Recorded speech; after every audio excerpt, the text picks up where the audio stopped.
we experience changes within the industry all the time. Right. We went through a change in 2010 when we transitioned from R22 refrigerant Right. to 410A. I remember that. So, it seemed like forever ago, but it is upon us again. So from a manufacturer standpoint, tooling, additional resources that need to be added to the equipment. But from a production piece, we're still cranking out units. So it's minimal. It's more educating users and installers on the subtle differences. Unlike like R22 and 410A, higher head pressures, some will operate, 410A operate under a higher head pressure.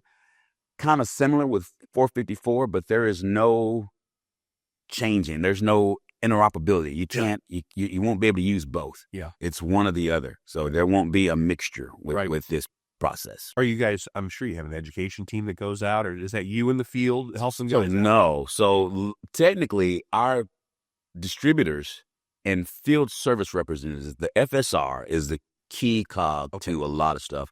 Those are the technical trainers that train the distributors, sales teams, or their technicians on whether it's troubleshooting, whatever it may be. Yeah. So they have training teams that go out and put on these classes for 454B. Right. 454 is the refrigerant of choice for Trane Technologies. Okay. Yeah. Very good. But they're going to be real busy, it sounds like, real soon. Well, in theory, we stay busy. Yeah. But because the rule states all manufacturers can continue to manufacture 410A until 12/31/2024. But we can sell 410A split systems through 12/31/2025. And if it's a package unit, a residential style package unit, we've actually got 3 years of sell-through on those items. Okay. So what does that mean? That means our distributor partners may be taking on more inventory to support the need for 410A. Right. With Trane, we do have company-owned distribution, and we have independent distribution as well. Right. I look at our distribution maps, Trane and American Standard. Trane is roughly 50-50. American Standard is 100% independent wholesale distribution. Okay. So in their case, it could be a range, right? Some distributors may be gearing up. Some distributors may be cutting off. It's just, it varies on what those distributors and the decisions they make.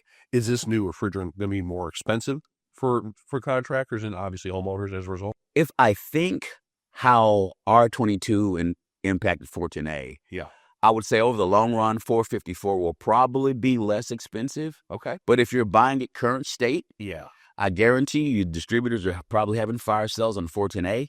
So trying to encourage, stocking up and things of that nature. So today, 410A may be less expensive than 454. But over time, I guarantee you, 454 will be much less expensive than 410. That makes sense.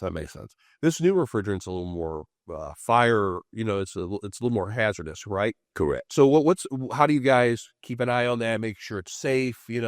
That's just a component. So from a technical testing standpoint, all of and I'm going to speak for all OEMs at that point. We're all following the same guidelines, the testing guidelines. And when I think of A2L, that's the naming of whether it's low or high in terms of flammability. Yeah. 410A really has none. But A2L, which is what R32 and 454B are, really, really low. Matter of fact, it's lower than hairspray or cooking oil. Oh, okay. So it takes a lot. But what we don't want to happen is if there was a leak, if that refrigerant starts pooling, then it could potentially offer the ability for an ignition. What are the biggest challenges contractors should expect from switching to this new refrigerant? Anything? Well, if you think about the tools that they need, whether it's vacuums, whether it's recovery machines, new gauges, sensors that support the new refrigerant. In the past, they may have been able to use the same recovery machine for R22 or 410A. Yeah. We won't be able to do that with 454. Right. So you would have to have new equipment, new gauges, new everything. And my encouragement to the contractors of the world today would be start buying your resources now. Right. Don't wait until everybody's going to buy 454 recovery machines and vacuum pumps. Right. Because when you do, there's going to be a scarcity. Yeah. Right. Everybody goes to buy toilet paper at one time. There's no toilet paper. Yeah. So start that process now. Yeah. And you think you said it earlier, there's no compatibility with these refrigerants, right? No. So Trane is taking the stance that we're not making any convertible kits, anything of that nature. Yeah. It's just simple, easy, and it's better suited for our not distributors, but our technicians and dealers.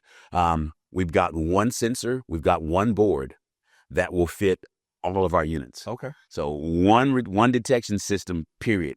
Yeah. It doesn't matter what size. It's going to be one sensor, one board. Okay. So that the complexity is out the window. Yeah, and they're factory installed. Oh. So there is no need to try to have to install it in the field.